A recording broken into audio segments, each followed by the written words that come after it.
Good day to all our Facebook friends and wherever you are tuned in on the different social media platforms.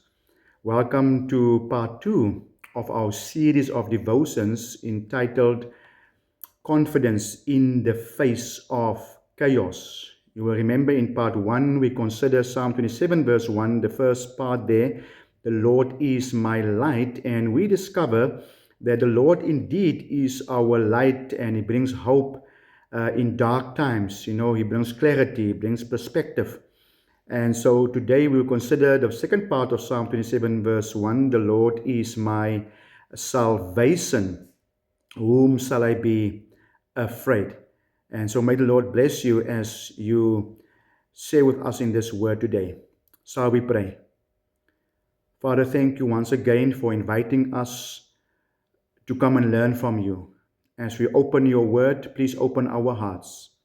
Help us to understand that you will not give us salvation one day. You will not only free us from certain challenges one day when you come back again, but you are also a very present help in need in our daily activities, in our daily lives.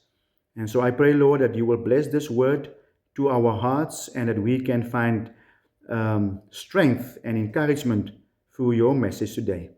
We pray in Jesus' name. Amen.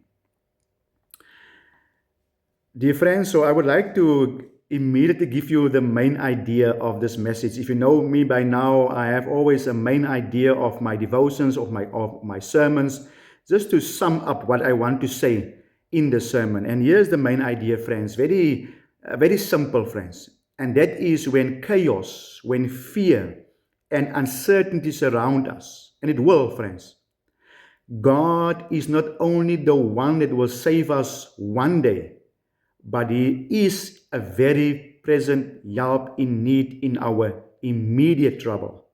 That is the very simple but true reality of our lives. We will struggle in this life, but God promises us in this psalm, not only for David, but to all the followers of Jesus Christ, that He is a very present help in trouble.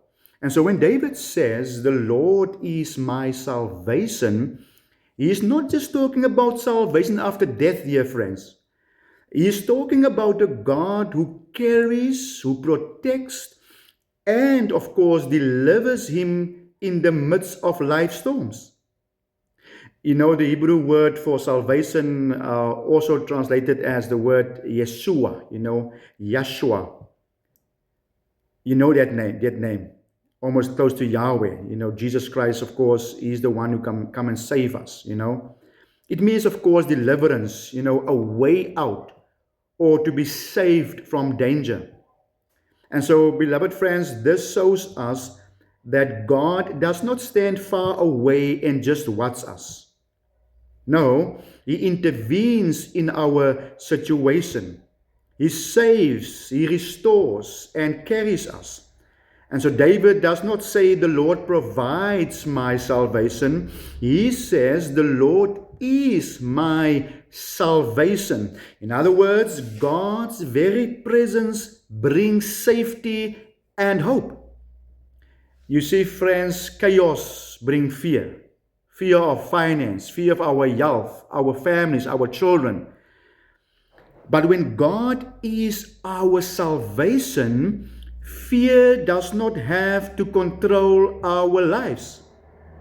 You see, when God is our salvation, we turn to pray in crisis. We are grounding our identity in God's love rather than worldly approval. And we choose faith over anxiety. And so, friends, it means we remember past times when God helped us and we trust Him for the future. And so, just as David did, we can face life's battles with courage, not because we are strong, but because our salvation is in a God who is stronger than anything we face. Hallelujah. Notice, friends, the word my in this verse. David doesn't say the Lord is a light or a salvation. No, no, no. But my light and my salvation. This makes it intimate and very personal, friends. It reflects a personal relationship with God, not just a general belief in a distant deity, but a living trust in a God who acts in his life. You know, this personal claim of David here turns doctrine into devotion. Yes, friends, it's not enough to know about God. You can't only know facts about him, you need to know him experientially, personally. David knows God for himself. Do you know God for yourself, my friend? If you are a Christian, of course. David asks, whom shall I fear? Not because problems are gone, but because God is present. Oh, friends, you see, many people smile on the outside, but inside there is exhaustion, there is discouragement.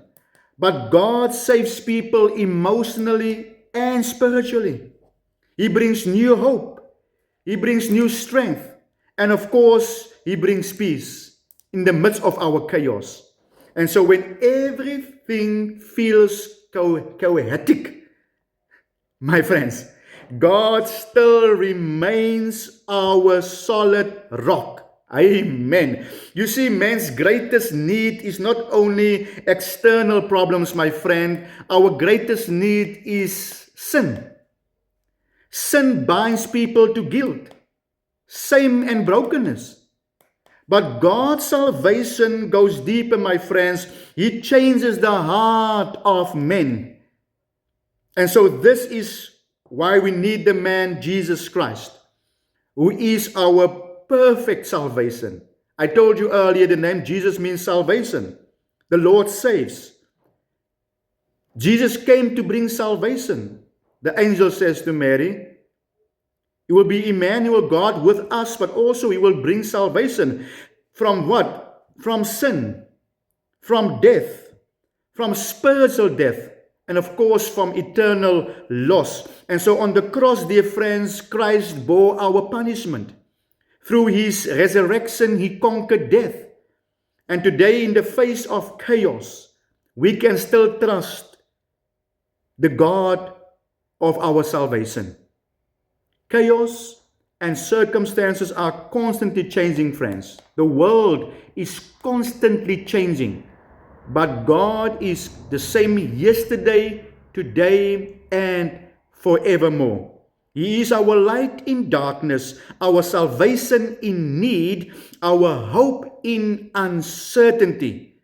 And so may we learn to say with confidence, dear friends, even in difficult times, the Lord is my light and my salvation today, of course, salvation from fear, from chaos, from whatsoever the world and the devil wants to throw on my path. Let us pray. Father, thank you for being our salvation. Thank you that we can ask with David today, whom shall I fear? Thank you that we do not have to go through the storms of life alone. When chaos rages around us, help us to place our trust in you. Bring peace where there is fear, hope where there is despair, and faith where there is doubt. Bless every person who has listened today. We ask this in Jesus Christ's name. Amen. Friends, may you be blessed with this word, and I trust you will share this word with family, friends, so we can be encouraged and strengthen one another's faith daily. The Lord bless you. Amen.